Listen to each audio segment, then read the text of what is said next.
on est ensemble pour le 10h midi pour commenter l'actualité avec aujourd'hui Jean-Luc Benamias. Bonjour Jean-Luc, membre du Conseil économique, social et environnemental. Bonjour à vous. Bertrand Soublet, ancien général de gendarmerie. Faut virer ancien, il est toujours général de gendarmerie et il est vice-président du mouvement de Rafik Smati, Objectif France. Matteo Ghisalberti, journaliste franco-italien. Bonjour. Et Virginie Leguet, vous êtes journaliste, éditorialiste. Merci d'être avec nous. Ce matin, alors, pas de mea culpa d'Emmanuel Macron. Nous avons eu raison, pas de mea culpa. Arrogance, est-ce qu'il a raison d'assumer? Comme disait Rafik Smati, justement, on va y revenir, 2 salles, 2 ambiances avec Angela Merkel. On va revenir également sur un sondage. 69% des Français ne voient pas de sortie de crise avant 2021. Et vous? Et puis, on va parler de la Coupe du Monde du Qatar, où visiblement de plus en plus de voix s'élèvent à l'initiative des équipes norvégiennes qui ne veulent pas aller au Qatar. On en parlera avec vous. Tour de table de ce qui a retenu votre attention dans l'actualité. Virginie, c'est l'actualité très triste. C'est la mort de Bertrand Tavernier. Oui, un cinéaste très prolifique qui a fait quasiment un film par an entre 90 et 2020, qui a commencé en étant l'assistant de Melville et qui a fait des films extrêmement différents en disant, moi, à chaque fois que je choisis une histoire, elle est différente parce que j'ai besoin d'apprendre complètement cet univers et que ça me fait du bien de faire autre chose à chaque fois. Donc, c'est quelqu'un que je trouvais extrêmement sympathique. J'ai lu avec un peu de désolation un assez mauvais papier dans Libé qui le traitait de réalisateur embarrassant. Je rappelle qu'il a été couvert de récompenses. Est-ce que ça en fait pour autant quelqu'un de critiquable? Je ne sais pas. Mais qu'il a fait des films magnifiques et qu'il a beaucoup tourné avec Philippe Noiret. Je crois qu'il a fait 5 films avec lui et que les acteurs qui ont travaillé avec lui étaient extrêmement fidèles et extrêmement attachés parce qu'il était très bienveillant avec les acteurs, ce qui n'est pas le cas de tous les réalisateurs. Non, effectivement, le titre de Libé est je trouve dégueulasse et donc un cinéma populaire, hélas pesant.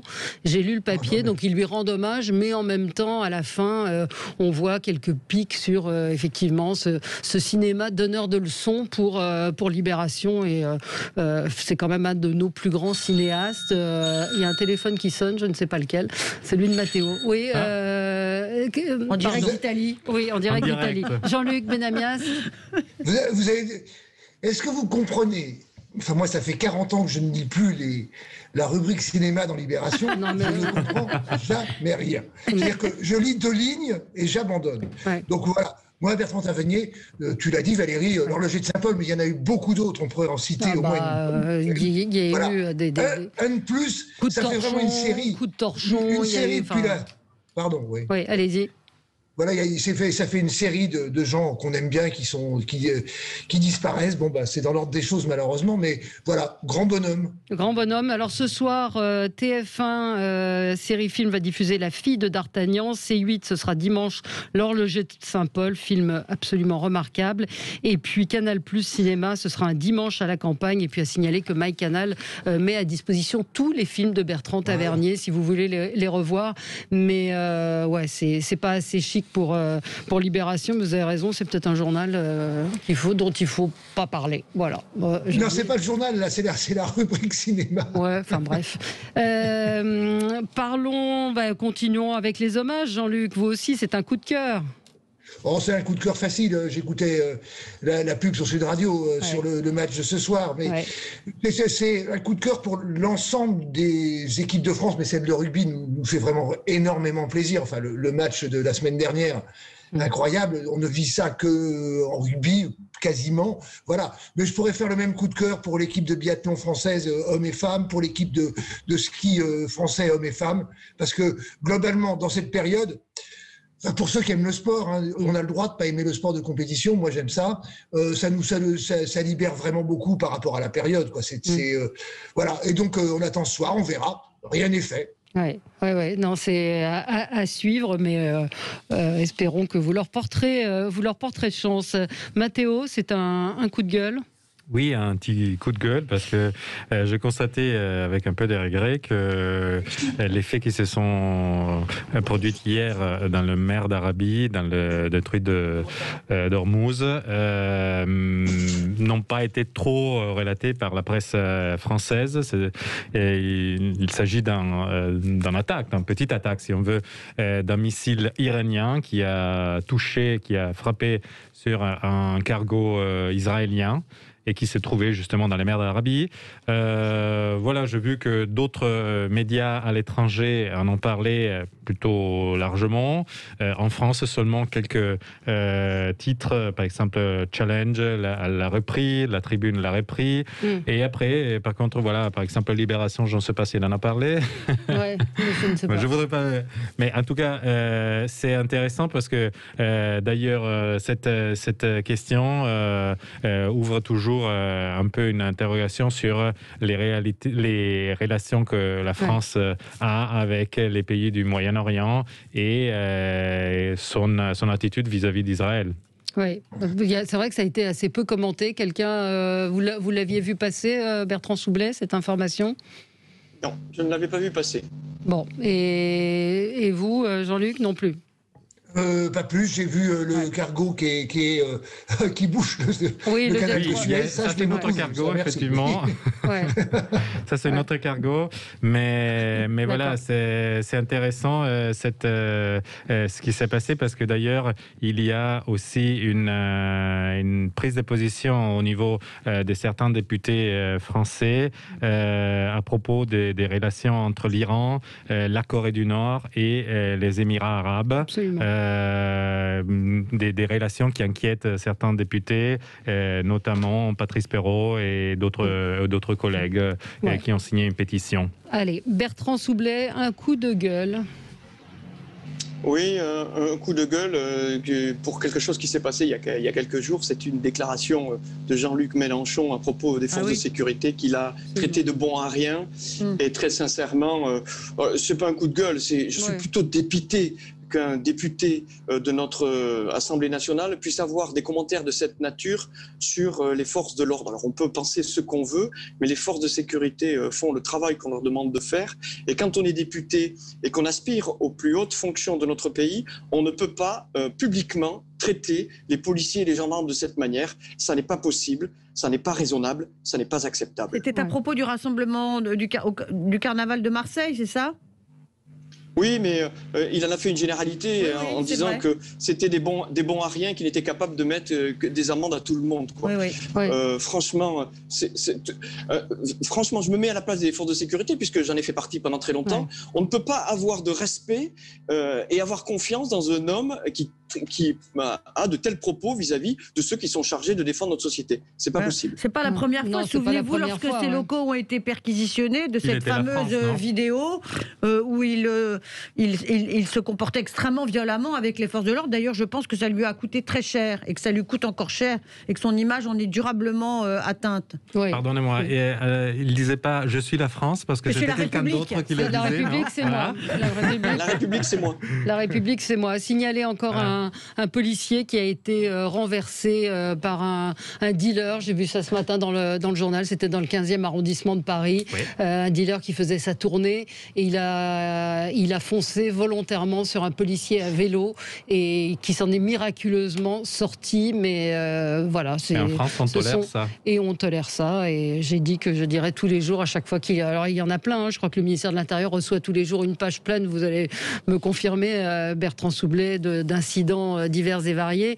Mais c'est vrai que ces incidents se multiplient, sont souvent très graves et que c'est à part de condamner fermement, il ne se passe pas grand-chose. Oui, ce sont des dizaines d'agressions qui ont lieu chaque jour vis-à-vis des policiers et des gendarmes. Alors, il y en a qui disent qu'effectivement, ils sont payés pour ça. Mais pour autant, je crois que l'État, en règle générale, n'a pas de réponse immédiate, ferme et suffisamment marquée pour que ce genre de comportement cesse. Oui, absolument. Et dans certains quartiers, certains jeunes se font même une réputation en agressant les forces de l'ordre dès qu'elles pénètrent dans les quartiers. Oui, je rappelle que dans l'Essonne, dimanche dernier, une trentaine de jeunes armés originaires de Sainte-Geneviève-des-Bois sont venus en découdre au centre-ville de Fleury-Mérogis en terrorisant les passants. Des mamans couraient avec leurs poussettes et ce sont une trentaine de jeunes qui sont arrivés armés de barres de fer et de couteaux et qui sont rués sur le parking du magasin Leclerc. Voilà, tout ça, comme vous disiez, il y a des informations qui sont dans la presse quotidienne régionale, mais assez peu commentées d'une manière, avec une vision, j'ai envie de dire. Allez, on se retrouve dans un tout petit instant avec vous pour parler de la santé, je vais peut-être un peu loin, d'Emmanuel Macron et de voir comment comprendre ce non mea culpa d'hier. À tout de suite. Essentiel de l'actualité, excellente fin de matinée à tous. Sud Radio 10h midi, Valérie Expert. Débat. On est ensemble avec vous pour le 10h midi pour commenter l'actualité avec Jean-Luc Benamias, membre du Conseil économique, social et environnemental, Bertrand Soubelet, général de gendarmerie, vice-président du mouvement Objectif France et le mouvement de Rafix Mati, Matteo Ghisalberti, journaliste franco-italien et Virginie Leguet, journaliste éditorialiste. On va parler donc de cette déclaration hier soir d'Emmanuel Macron qui estime qu'il n'a pas de mea culpa à faire alors que la veille il disait que nous n'avions pas été assez fous, assez audacieux. On va parler de ce sondage. 69% des Français ne voient pas de sortie de la crise sanitaire avant la fin 2021. Et puis la Coupe du Monde au Qatar qui soulève depuis très longtemps un certain nombre de questions sur la façon dont sont traités ceux qui construisent le stade, sur l'opportunité de cette Coupe du Monde. On va y revenir. Est-ce qu'il faut boycotter la Coupe du Monde au Qatar ? Un petit mot quand même sur... Alors j'ai vu ça sur le site de mon libraire préféré, Gérard Collard, qui était avec nous. Figurez-vous qu'il y a une autrice, on ne dit pas auteur, attention, qui a estimé que dans Le Petit Prince, il n'y avait pas assez de femmes. Nous n'existons pas dans le livre le plus lu au monde. Pourtant, j'ai adoré Le Petit Prince de Saint-Exupéry, mais en relisant cet été, je me suis aperçue avec stupeur qu'il n'y avait aucune femme dans ce conte, aucune. Et donc, Julia Pietri, c'est son nom, a décidé de publier La Grande Princesse, et La Grande Princesse est noire, évidemment, parce que les Noirs, évidemment, la diversité n'était pas respectée par ce salaud de Saint-Exupéry. Voilà. Donc, je ne sais pas jusqu'où on va aller dans la réécriture. Est-ce qu'on peut lui expliquer que... Enfin, je suis pas le français de la situation, moi. J'étais tout simplement naturalisé, mais voilà, le Petit Prince, c'est le premier livre en français que j'ai lu quand j'étais petit. Oui, mais vous êtes peut-être devenu extrêmement sexiste et misogyne. Exactement, mais je veux dire, c'était un peu l'histoire, justement, d'un petit prince, d'une petite planète qui découvrait l'univers, qui apprenait d'ailleurs à d'autres personnages de vivre un peu en paix avec les autres, à faire, à donner de la valeur aux personnes. Et je vous rappelle ce que j'évoquais tout à l'heure, l'enfer de Dante, qui a été retraduit en Hollande, une nouvelle traduction dans laquelle est expurgée l'apparition de Mahomet, la rencontre de Dante avec Mahomet dans le 8e cercle, puisqu'il est... il est à l'enfer. Il est en enfer et que ça, c'est pas possible. Donc il y a une espèce d'auto-censure de cette... une réaction des uns et des autres. Je suis pas certain, excuse-moi Valérie, qu'on soit rentrer dans ce coup de com', parce que c'est un coup de com'. Voilà, comment faire exister un livre dont personne n'aurait parlé. Voilà. Oui, mais ça indique quand même quelque chose sur un mouvement qui est là, qui est de plus en plus prégnant, qui vient des États-Unis, de ces universités américaines, qui sont pour ce wokisme, cette cancel culture. Oui, mais et où sont les garde-fous ? Où sont les personnes qui ont encore un peu de cerveau à utiliser ? Mais là où je suis assez d'accord, je ne sais pas ce que vous en pensez, c'est que c'est encore une fois l'effet d'une minorité qui l'impose à une majorité ou qui essaye d'imposer cette façon de penser. Bertrand Soubelet ?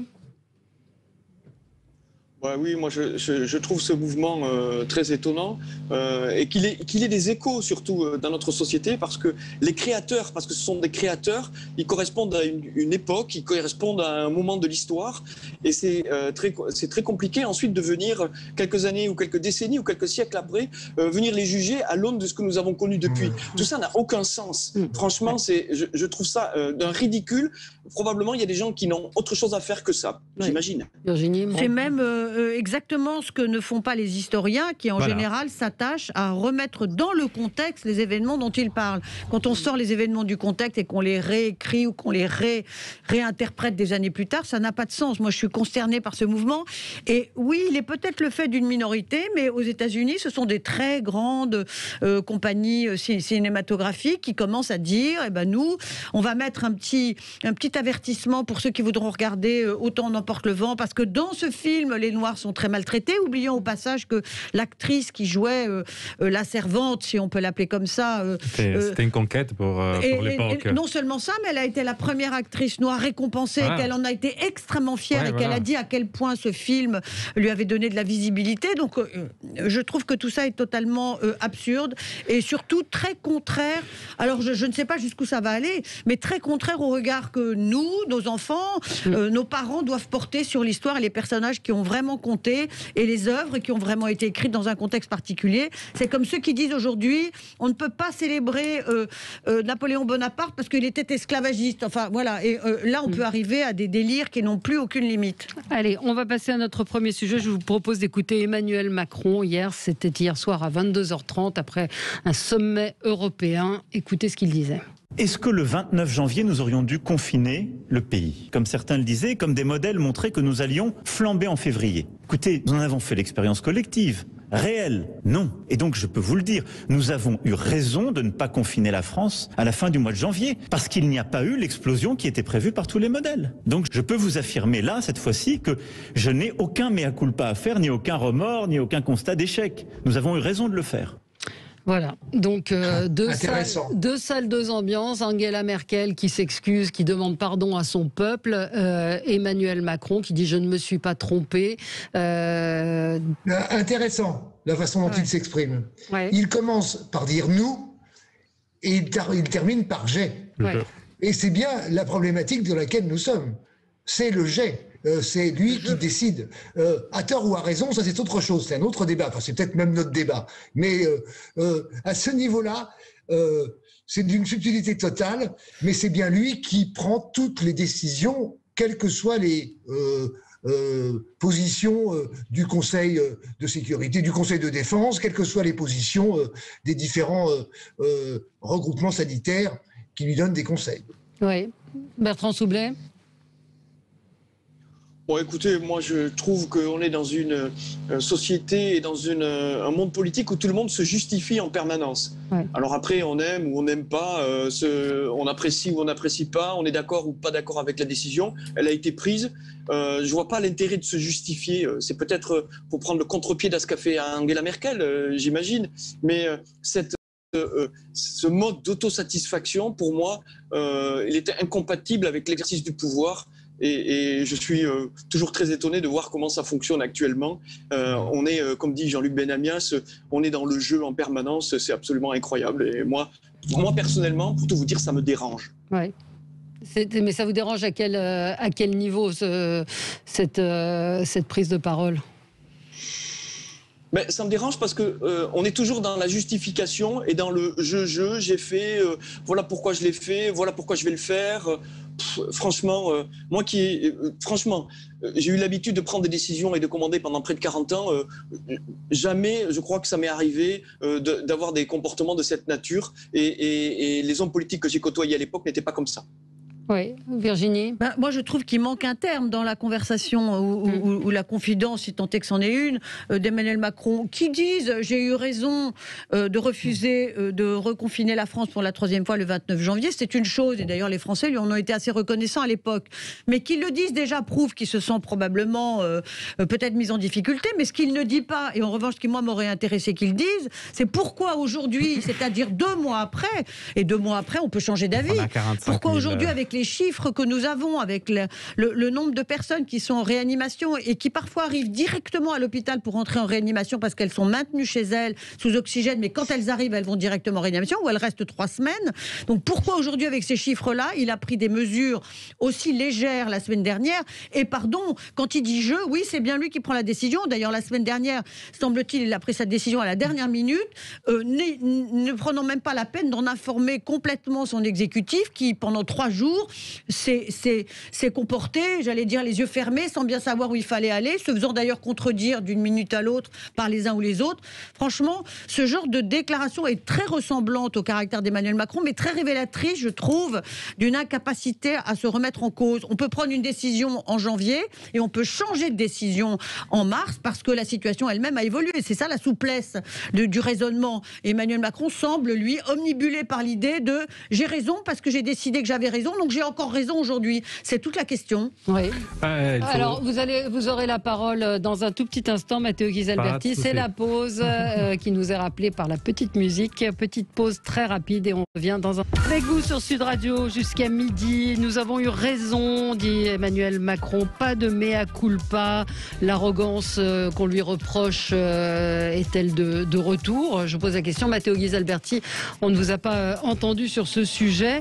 Pourquoi cette intervention? Quelqu'un ce matin me disait, j'ai l'impression de voir Helmut Kohl sortant d'un congrès européen en 92. C'est pas comme s'il y avait des milliers de morts partout et que la situation était quand même celle qu'on connaît. Quand il dit les épidémiologistes se sont trompés, non, ce qu'ils ont prévu est en train d'arriver avec quelques semaines de décalage parce qu'il y a eu la vaccination entre-temps. Ouais, mais là, ce matin, pardon d'être longue, mais tous les médecins, épidémiologistes, spécialistes vous disent, que ce soit en Allemagne, le ministre de la Santé, Didier Pittet, qui ce matin dit également, nous ne sommes pas au pic de la catastrophe qui nous attend. Non, mais je pense que M. Macron n'a pas mis en compte le fait qu'on risque d'arriver à 150 000 morts. Parce que malheureusement, les tendances sont très importantes, en tout cas. Et puis, il a omis de dire une série de choses, parce qu'il dit que, justement, il avait raison, selon lui, de ne pas nous reconfiner. Bien sûr, nous en avons profité, entre guillemets, mais quand même, il faut aussi se rappeler que lui, il a dit que les pays qui ont essayé de mettre en place le Covid-0 n'ont pas réussi. Peut-être en Europe, mais je voudrais lui rappeler qu'en Nouvelle-Zélande, pour quelques dizaines de cas, ils ont fermé toute la ville d'Auckland pendant quelques semaines. En Australie aussi, ils avaient bien fermé tout le pays et surtout certaines villes.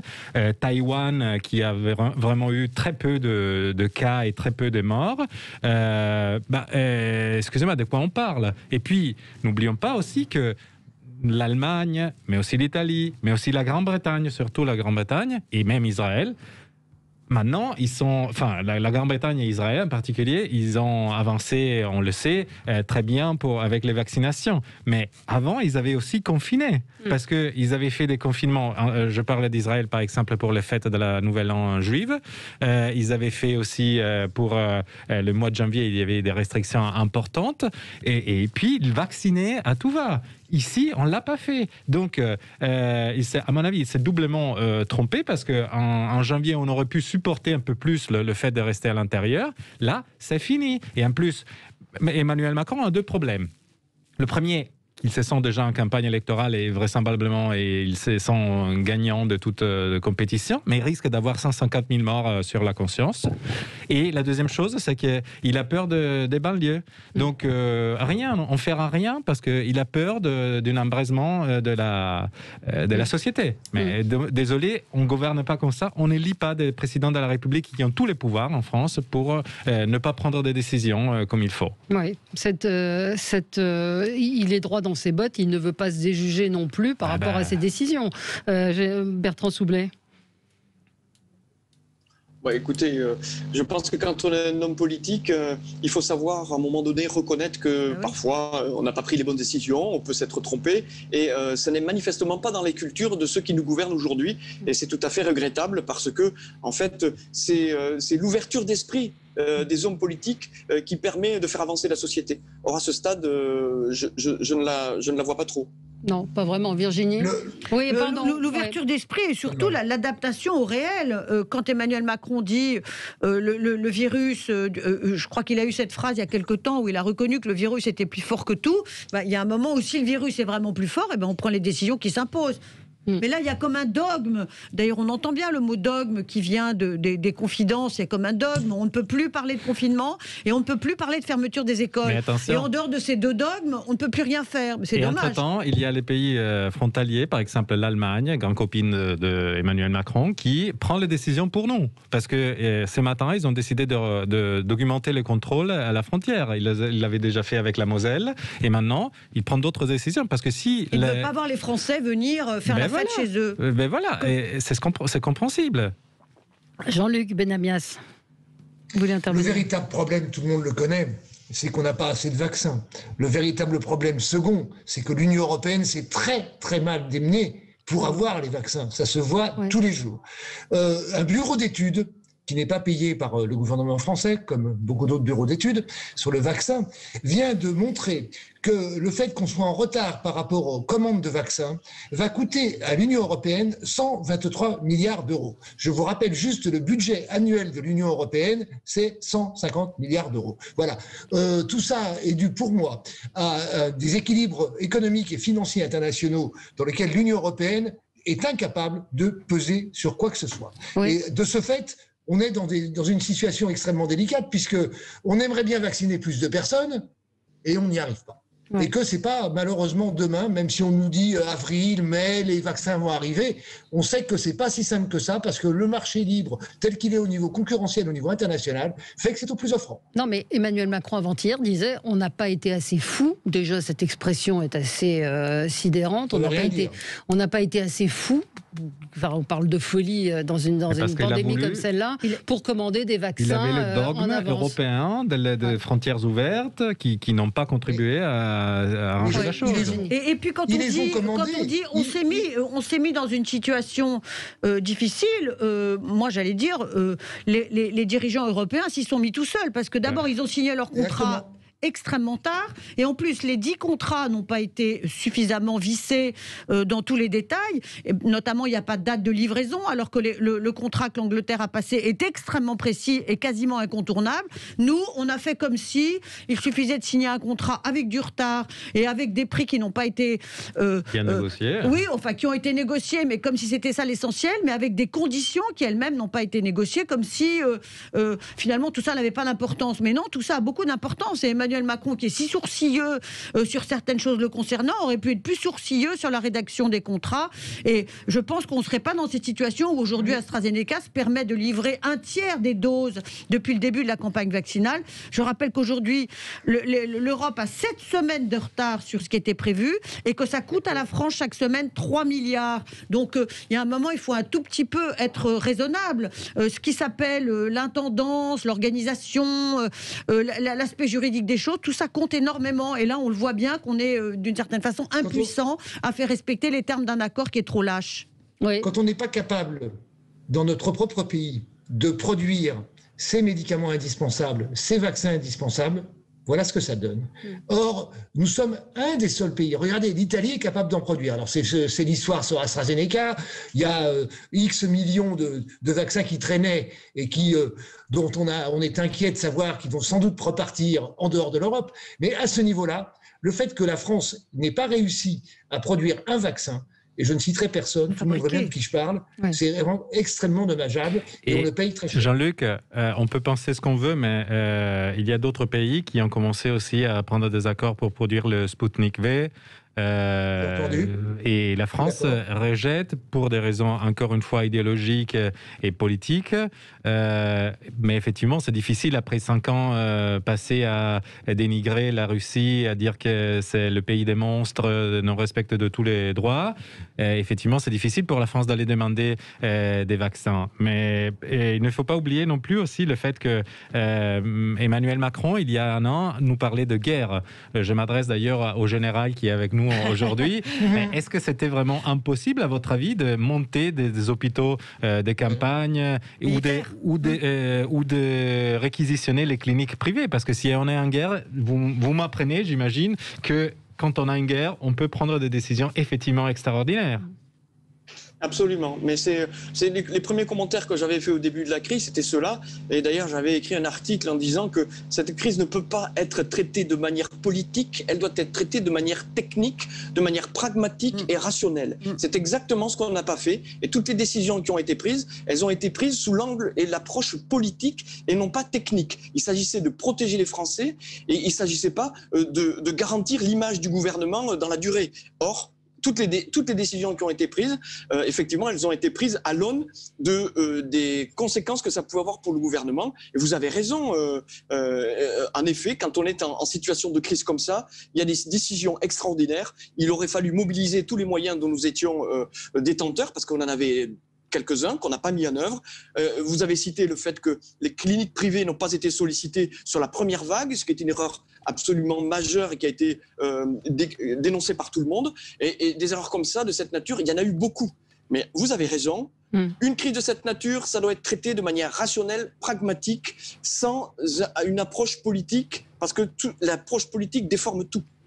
Ouais. D'ailleurs, un des enseignements majeurs de cette pandémie, je trouve, au niveau français, a été de constater la paralysie de cette administration surobèse, qui a été incapable de prendre des décisions rapides, incapable même de s'entendre entre elles, parce que parfois ils avaient des fichiers différents qui n'étaient pas compatibles, ils ne se parlaient pas entre différentes directions d'administration, et qui est toujours incapable de le faire. Et je rappelle que réformer l'appareil de l'État était un des engagements d'Emmanuel Macron pendant la campagne présidentielle, et qu'il n'a pas commencé le début du quart, du milieu, d'un centième de cette réforme, et que non seulement ça, mais qu'aujourd'hui, il est totalement j'allais dire, défaitiste par rapport à cette administration. Et ça prouve d'ailleurs qu'il y a chez nous une culture de l'infaillibilité. Tous ces gens-là sortent de la même école, ont la même formation intellectuelle, et on leur apprend pendant leurs écoles que ce qu'ils pensent est exactement ce que tout le monde doit penser. Et ça, ils n'en sortent pas.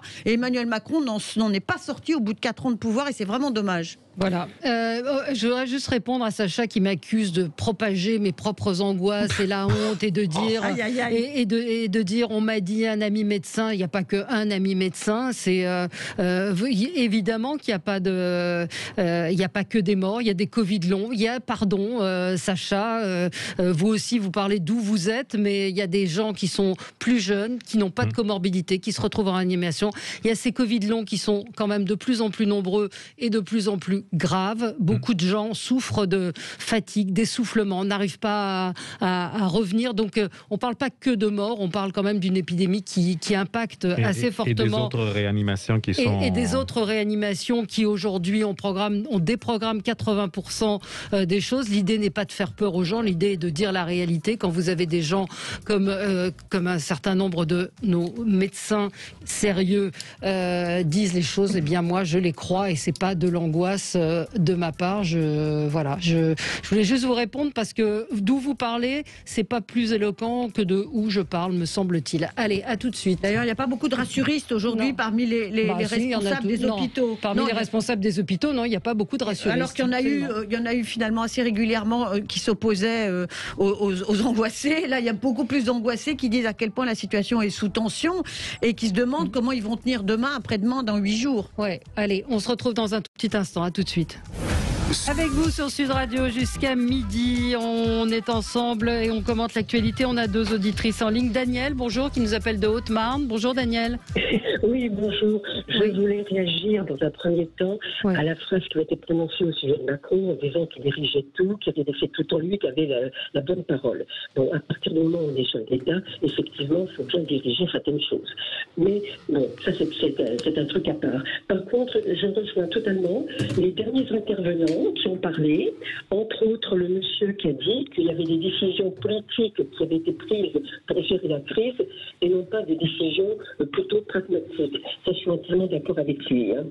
On a fait entrer le politique plutôt que les choses très... Bertrand Soublet. Bertrand Soublet, oui. C'est ça. Voilà. Oui. Bon, c'était simplement pour ça, parce que ce qui m'avait un petit peu énervé, c'est qu'on critique sans arrêt les mesures qui sont prises. Mais comment voulez-vous faire? Il faut bien prendre des décisions, les tester, et si elles ne vont pas, revenir sur ces décisions. Donc, on tâtonne, on y va à petits pas, mais ils n'ont pas tous la bonne formule. Avec ce qui se passe actuellement, c'est pas possible. Voilà. Oui, mais il faut prendre les bonnes décisions. Et alors, je suis d'accord avec vous que personne n'aimerait être à la place d'Emmanuel Macron. Exactement. Sauf qu'il y a un certain nombre de décisions qui auraient Alors, c'est aussi toujours facile de refaire le match, mais Bertrand Soubelet, peut-être que vous pouvez répondre sur le fait que peut-être qu'une gestion par un militaire, comme ça a été fait dans certains pays, je ne parle pas de faire revenir les militaires au pouvoir. Je parle de... mais il faut être nuancé. Mais Bertrand Soubelet, peut-être que cette organisation aurait pu être différente. Non, mais en fait, moi, merci Daniel. Oui. Je ne juge pas les décisions qui ont été prises. J'observe simplement comment elles ont été prises et dans quel contexte. Après, je ne sais pas qui aurait fait mieux. Mais probablement des gens qui sont habitués à gérer des crises l'auraient fait de manière différente. Or là, les critères qui ont été pris en compte initialement au début de la première crise, j'allais dire au premier confinement, les critères qui ont été pris en compte ne sont pas des critères objectifs pour traiter la crise, c'était des critères politiques. C'est juste ça que je dis. Ensuite, franchement... le confinement était une décision que les médecins poussaient, à laquelle les médecins poussaient beaucoup. Ça, c'était vraiment une décision qui n'était pas une décision politique, c'est une décision lourde. Oui, non, mais là, oui, le confinement, pour moi, il n'y a pas de sujet. Après, la question, c'était, est-ce que confinement total, confinement différencié, et ça, si vous voulez, dès le début, il y a eu un certain nombre de propositions de cette nature-là. Et je pense qu'on aurait pu déjà avoir un peu de souplesse, mais il n'y en a pas eu. Voilà. Je voulais vous faire commenter ce petit montage qu'a fait notre réalisateur qui, à propos de la conférence de presse, pardon, je reprends tout, c'est un montage, c'est des propos... On reset, voilà, le grand reset. On remonte un montage de certains des propos j'allais l'appeler Emmanuel Véran, d'Olivier Véran hier à 18h, écoutez. Nelson Mandela disait que l'éducation est l'arme la plus puissante que l'on peut utiliser pour changer le monde. Il y aura un après-Covid, bientôt. Sky is the limit, pardon pour l'horrible anglicisme. On entend souvent, et je ne sais pas si c'est une légende, que les Inuits ont plusieurs dizaines de mots pour désigner le mot neige. Ce que je veux dire ici, c'est qu'il n'y a pas un confinement. Il y a, passez-moi l'expression, 50 nuances de mesures qui tiennent compte de la situation épidémique proprement dite et de ce que nous savons du virus. Disons que celle-ci est très très nuancée, tellement nuancée que les Français l'ont pas vu là, le confinement, avec un couvre-feu qui a décalé d'1 heure et des gens qui peuvent être dehors toute la journée et rester où ils veulent. Je suis pas sûre que 50 nuances de confinement. Un confinement très light. C'était peut-être une façon de nous dire que Olivier Véran est abonné à des plateformes de contenu vidéo parce que il a vu de 50 nuances de gris, je ne sais plus comment ça s'appelle, ce film. Et il est abonné aussi à History Channel pour voir les documentaires historiques. Voilà, enfin, c'était peut-être pour ça qu'il nous a fait ces citations. Oui, un mot à tous les deux, peut-être Jean-Luc Benamia, sur la sémantique, les citations, Mandela. Je crois qu'il parle trop. Et on le voit tous les jours. C'est-à-dire qu'à un moment donné, quand ils n'ont plus rien à dire, on tombe en plein délire. Et là, clairement, j'avais pas entendu ça. Bon, c'est un montage, bien sûr, donc c'est évidemment plus complexe, mais je sais plus ce qu'il a à dire là, parce que clairement, il a été désavoué. Vous l'avez bien vu ces dernières semaines. Lui jouant le rôle du médecin-chef, il était pour un confinement un peu plus strict. Ça n'est pas mon cas, mais il était pour cela. Et puis il a été désavoué par le président de la République. Donc maintenant, ils prennent la parole, mais cette crédibilité, on en a déjà parlé sur Sud Radio régulièrement, tombe au fur et à mesure, jour après jour, parce que clairement, il y a plusieurs voix et qu'on sent bien qu'ils ne sont pas d'accord sur les décisions à prendre. Bon, voilà, ça permet pas à nos concitoyens de savoir exactement où nous allons, c'est le moins qu'on puisse dire.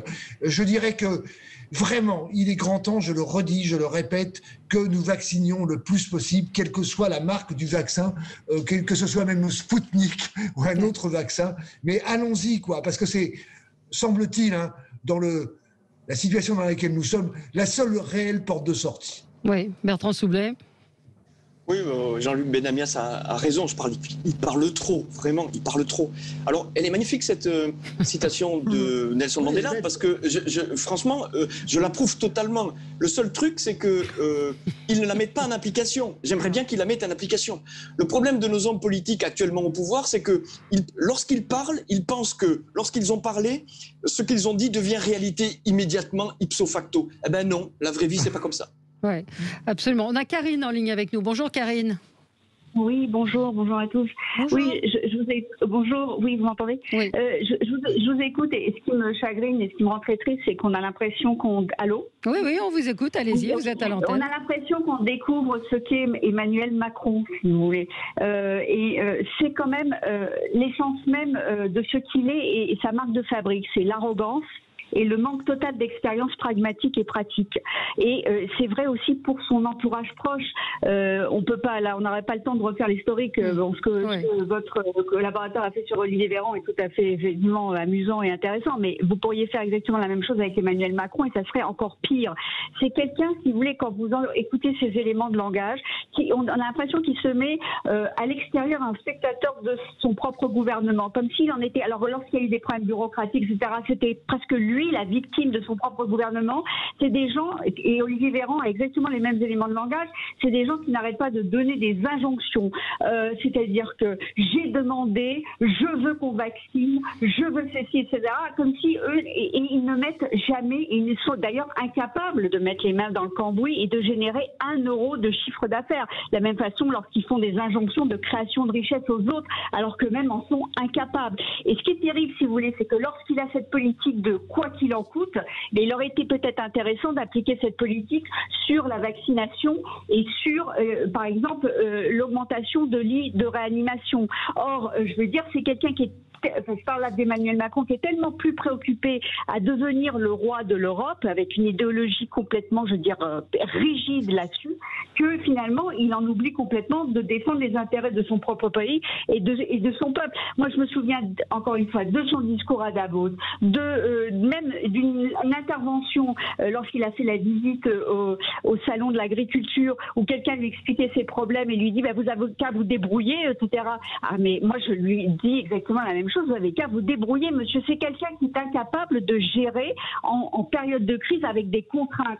Et il suffit, par exemple, d'écouter des discours parfois de grands chefs d'entreprise. Moi, j'avais entendu une fois Carlos Tavares, qui est le PDG de Peugeot, qui est quelqu'un qui a redressé cette boîte, mais écoutez-le, je veux dire, vous sentez l'expérience, vous sentez quelqu'un qui a véritablement géré des personnes, qui a géré des crises. Monsieur Emmanuel Macron, il est passé de l'ENA à Rothschild, et alors, tout l'historique a été fabriqué pour sa montée donc de popularité et pour son élection. Vous voyez bien que tout ça, c'est bidon. Je veux dire, c'est quelqu'un qui a toujours navigué dans des milieux, je veux dire, complètement favorisés, où il n'a donné que des ordres, il n'a jamais généré quoi que ce soit par lui-même. Alors, merci Karine. Virginie, vous le connaissez, enfin vous êtes journaliste politique, donc est-ce que ce portrait vous semble juste de ce que... Ce qui est vrai, ou ce qui semble vrai en tout cas quand on regarde Emmanuel Macron, c'est que jusqu'à son élection, il n'avait jamais été confronté au réel, et un réel que de plus il ne connaissait pas, parce qu'il ne connaissait pas le pays.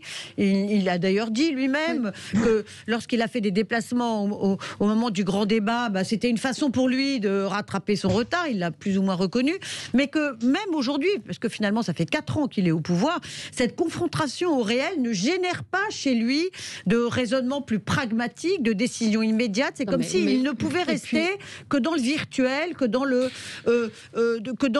l'intellectuel, où il est certes très virtuose, mais il est incapable, et on l'a entendu ces derniers temps, il est juste capable de dire « Ah ben oui, moi je suis pas content qu'il y ait des vaccins dans les frigos, et je me retourne contre ceux qui ont laissé les vaccins dans les frigos. » C'est pas moi, c'est lui. Et il y a 3 jours, il a encore dit « Ah, j'étais pas content de cette attestation. » Comme si c'était jamais lui qui n'était responsable de rien, et que quand il est un tout petit peu agacé, il se retourne vers qui? Vers des gens qu'il a lui-même créés, qui sont l'émanation l'expression même de l'exercice de son pouvoir, pour leur dire le président n'est pas content. Je trouve que c'est très faible finalement comme façon d'appréhender le pouvoir. On aurait pu attendre aussi qu'il dynamite un petit peu la haute fonction publique. Ce qu'il avait promis de faire. Je vois juste un exemple dans le 7e arrondissement avait été proposé de mettre en place un QR code pour que les gens vaccinés aient sur leur téléphone, comme ça se fait au Maroc, ce QR code qui dit que vous avez été vacciné avec quel type de vaccin.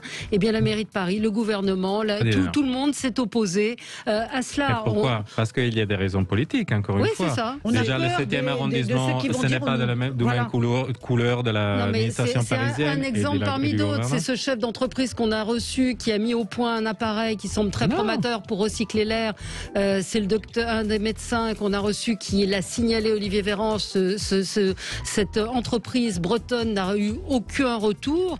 Il y a des choses on ne comprend Valérie, pas. Quand on est habitué à cause de, je vous le dis souvent quand je viens ici, à cause de la 5e République, de la Constitution de la 5e République, on est habitué à avoir tous les pouvoirs, tous les pouvoirs, on pense qu'on peut décider de tout et même des choses qui sont presque physiologiques de la vie des gens. Là, en plus, avec la concentration du pouvoir qui a été augmentée avec la superposition du quinquennat du Parlement et de la présidentielle. Et des législatives, c'est ça. Voilà, c'est insoutenable. Ouais. Et d'ailleurs, là, on paye encore les frais parce que, en fait, tout le monde pense déjà à la présidentielle et aux législatives. Parce qu'un député ne va pas faire celui qui dit « Ah, on ferme tout dans ma circonscription » parce qu'il ne sera pas élu. Il risque vraiment de perdre beaucoup de votes. On marque une pause, on se retrouve dans un instant. J'aimerais bien qu'on parle un peu du Qatar. À tout de suite. Avec vous sur Sud Radio, on est ensemble jusqu'à midi. Faut-il boycotter la Coupe du Monde au Qatar à l'occasion d'un match de qualification? Les joueurs norvégiens d'une sélection ont affiché sur leur t-shirt, sur leur maillot plus précisément, droits humains sur et en dehors du terrain. Plusieurs clubs norvégiens se sont prononcés en faveur d'un boycott du mondial après les révélations qui ont été faites, et ça fait plusieurs mois depuis que ce chantier est commencé sur la construction du stade. C'est le quotidien The Guardian qui a affirmé que plus de 6500 travailleurs migrants étaient morts au Qatar depuis l'attribution en 2010 du mondial. Ces conditions font évidemment toujours débat. Il y a une enquête pour corruption, je le rappelle, en France qui est en cours. Et cette action des joueurs norvégiens a un peu éveillé quand même une certaine conscience au sein du football mondial. Est-ce que ça vous semble possible? Il y a tels enjeux financiers que ça paraît compliqué. Je sais pas qui. C'est absolument impossible. Bon. Je comprends, mais on va faire un peu d'histoire. Coupe du monde de football en Argentine sous la dictature militaire.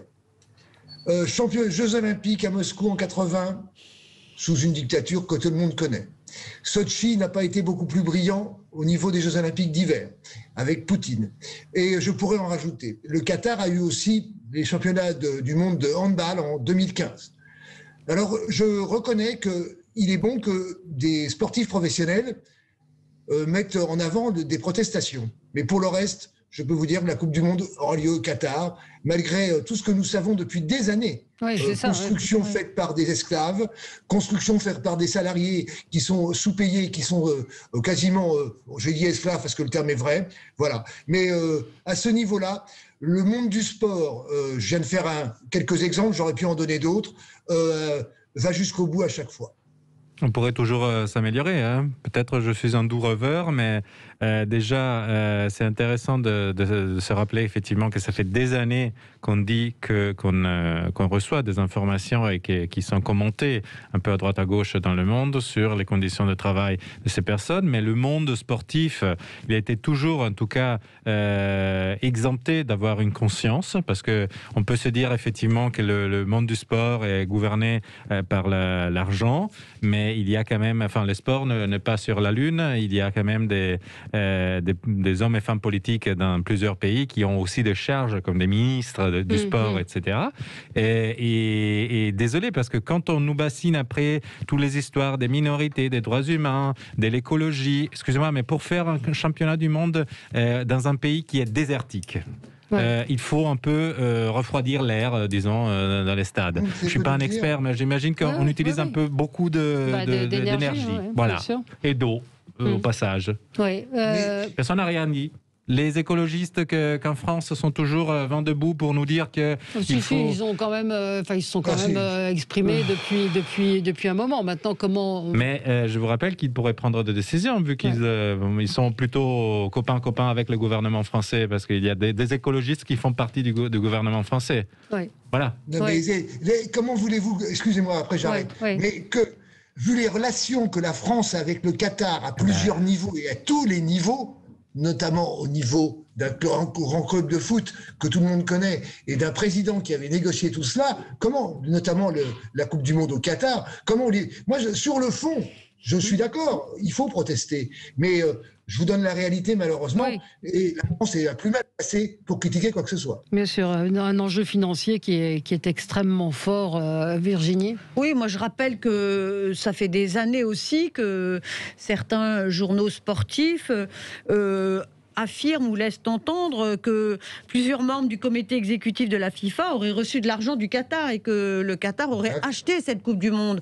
Et ça fait des années qui est en cours pour corruption. Oui, mais voilà. Et ça fait des années qu'effectivement on entend des arguments climatiques et que là où il y a les Jeux vont se tenir, là où il y aura une température de plus 50, ce qui d'ailleurs peut mettre en danger la vie des sportifs, qu'effectivement pour refroidir cet air, il n'y aura rien de très écologiste, et que les ouvriers qui sont censés travailler à marche forcée pour mettre en conformité le pays pour accueillir cette Coupe du Monde sont traités comme des esclaves, c'est vrai, payés avec des salaires de misère, et ne parlons empêchés pas... de sortir aussi parfois. Exactement, et ne parlons pas de ce qui a été dit, alors parfois de façon anecdotique, mais ça s'en est vraiment pas, du viol des femmes réguliers qui viennent travailler sur ces chantiers et qui sont là-bas monnaie courante. Donc il y a beaucoup de vrais problèmes qui se posent, vrais problèmes auxquels je suis d'accord avec Jean-Luc Benamias. Personne ne va répondre. On est beaucoup trop près du but maintenant.